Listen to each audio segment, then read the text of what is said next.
మా మీద రాజకీయంగా ఎదుర్కోవాలనుకుంటే ఆధారాలతోని మీరు ఏమైనా చేయండి, లేదు ఉట్టిగా దుష్ప్రచారం చేయాలనుకుంటే నన్ను డైరెక్ట్ ఎదుర్కోవాలి. కానీ మా ఇంట్లో సతిమని వాళ్ళు ఏం పాపం చేసిరండి, నా భార్య ఏం పాపం చేసిందండి? ఇలా ఫోటో పెట్టి ఇలాంటిదా గాంధీల కాంగ్రెస్ అని చెప్పుకుంటున్నారు కదా, మీరు చేస్తున్న చిల్లర రాజకీయం ఇదా? దీని మీద విచారణ చేపట్టాలి, కేసు వేయాలి. దాని యొక్క బాధ్యులు ఎవరెవరు వేసిండ్రో వాళ్ళందరూ, ఈ మొత్తం ఫ్యాక్టరీ కాంగ్రెస్ పార్టీ నడిపిస్తున్న ఫ్యాక్టరీ కుటుంబ సభ్యులను కూడా లాగేదైతే చిల్లర రాజకీయాలు చేస్తున్నారో దీన్ని మానుకోవాల్సిందిగా మేము హెచ్చరిస్తున్నాం.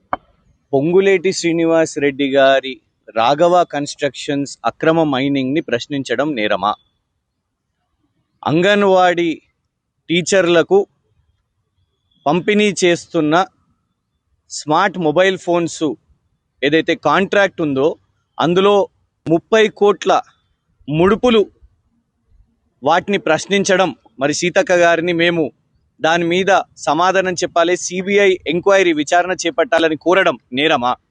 ఇవాళ మేము కాంగ్రెస్ ప్రభుత్వాన్ని ప్రజాస్వామికంగా ప్రశ్నలు అడుగుతున్నాం, వాళ్ళు చేస్తున్న కుంభకోణాలు కానివ్వండి వారిని నిలదీస్తున్నాం. కానీ దానికి సమాధానాలు చెప్పకుండా ఇవాళ గాంధీ భవన్ కేంద్రంగా కాంగ్రెస్ నాయకులు వ్యక్తిగతంగా మా మీద దుష్ప్రచారం చేస్తున్నారు.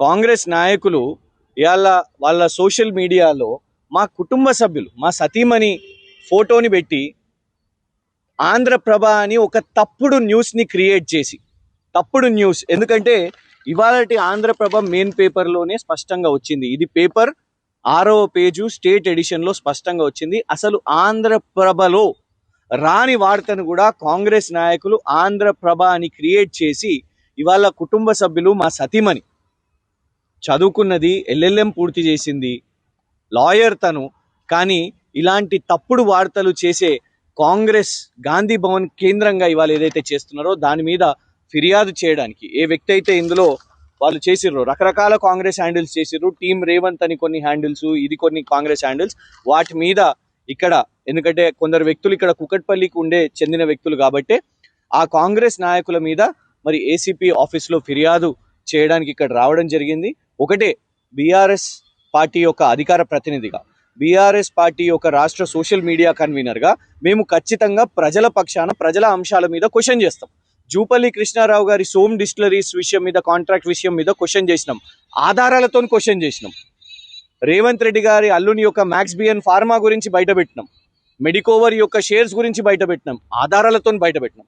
పొంగులేటి శ్రీనివాస్ రెడ్డి గారికి, రాఘవ కన్స్ట్రక్షన్స్కి, కోత్వాల్గూడలో చేస్తున్న మైనింగ్కి అక్కడికి ఫ్యాక్ట్ ఫైండింగ్ కమిటీగా వెళ్ళి కంటైనర్ మీద రంగులు పూస్తే దాన్ని పెట్రోల్తో తుడిచి మరీ ఈ రాష్ట్ర ప్రజలకు చూపెట్టినాం ఆధారాలతో సహా. సీతక్క గారి విషయంలో కూడా ఆధారాలతో సహా మేము కేంద్ర మంత్రి అన్నపూర్ణాదేవి గారికి ఆధారాలు వారికి ఇచ్చి మేము ఫిర్యాదు చేసినాం.